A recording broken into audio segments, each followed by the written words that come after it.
All right, let's talk about some laryngeal cancer. Of course, this is the cancer of the larynx, which is your voice box. And if you can remember from an earlier slide presentation, we already learned that persistent hoarseness in your voice that lasts for more than 2 weeks is a sign of laryngeal cancer. So a lot of times, once we see that persistent hoarseness, we need to remember to go ahead and go in for further diagnostic studies just to figure out if that really is what's going on with the patient.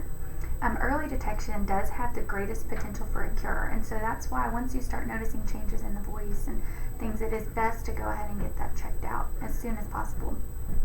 It's most common in people who are 50 to 70 years old, and also more common in men than it is in women.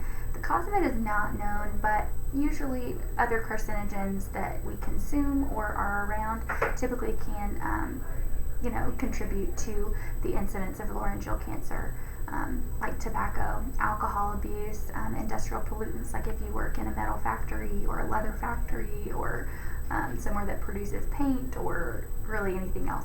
And also, like we just talked about, chronic laryngitis, where you have that hoarseness in your voice for more than 2 weeks. Habitual overuse of your voice can eventually lead to laryngeal cancer just because you've aggravated your vocal cords so much that eventually those cells can mutate and rapidly divide. And then there's always going to be some kind of genetic predisposition with any kind of cancer. If you have any kind of cancer history in your family, then that puts you more at risk of developing any kind of cancer, also including laryngeal cancer.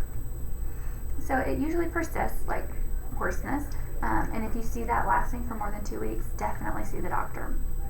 That is the earliest symptom, and so that gives us a better prognosis, also if we're able to catch it just at that stage. Later signs and symptoms are like swelling or a lump in your throat. If you feel like, I just can't clear my throat, that kind of feeling, then a lot of times that's a sign or symptom of laryngeal cancer as well. Not all the time, but it can be. They also might have trouble swallowing, pain with talking, burning in their throat, especially when they drink hot liquids, bad breath that is just persistent, earaches also. With advanced laryngeal cancer, you also might start noticing a lot of generalized weakness, weight loss, enlarged lymph nodes, especially in their neck, pain, and then anemia as well.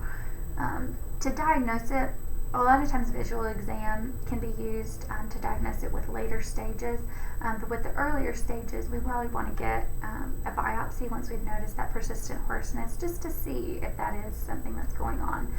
We also would probably get a chest x-ray or a CT scan to see if there's been any metastasis that has become involved. The treatment just really depends on the stage, the size, the presence of metastasis, or you can call it METs, like I got in my slides. The way that we treat it, though, is with chemo and radiation. A lot of times they might have to do surgery as well. If it's extensive disease, they might have to remove the entire larynx and do some surgical resections of other organs and structures as well, like the lungs, the esophagus, the trachea, depending on where it's metastasized to. If we notice some early lesions, like if we catch it after 2 weeks of hoarseness, that's our earliest sign, then they might just be able to do a partial laryngectomy instead of a total, and hopefully they'll be able to find clear margins and be able just to take out as little tissue as possible. If it's advanced, then they'll have to do a total laryngectomy, and that means removal of the voice box. At that point, they're going to have some other altered form of communication. Some people, we start them off with just a whiteboard and a marker, or a chalkboard and a piece of chalk, or you can get those apps on the phone where they text it and it speaks it out loud, and things like that. After the laryngectomy, we're really going to have to pay close attention to just their health status.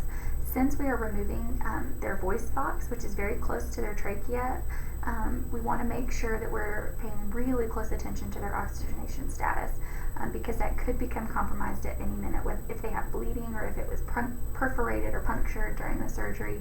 The first sign of oxygen deprivation is restlessness. Think about if somebody was smothering you with a pillow and you're no longer getting oxygen. You're going to be writhing around and restless, right? I would be. So think about that.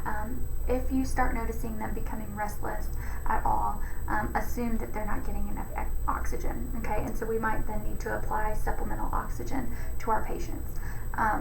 They will at that point also have a permanent tracheostomy with a stoma for breathing, and also that we can use with a special valve in order to have artificial speech. And I'll show you a little bit about that here in a minute.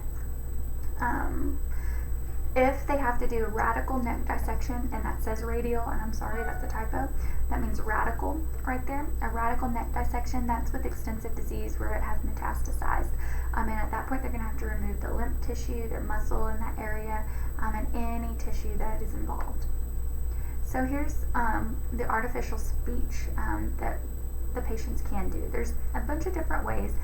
Make sure you go on the PowerPoints and look at the videos about the artificial speech methods, just so you're familiar with those for your patients. You won't be tested over them specifically, but it is very interesting to know, and you probably will have to deal with a patient with artificial speech at some point, and so it's best to be informed and educated about it. Alright, that is it.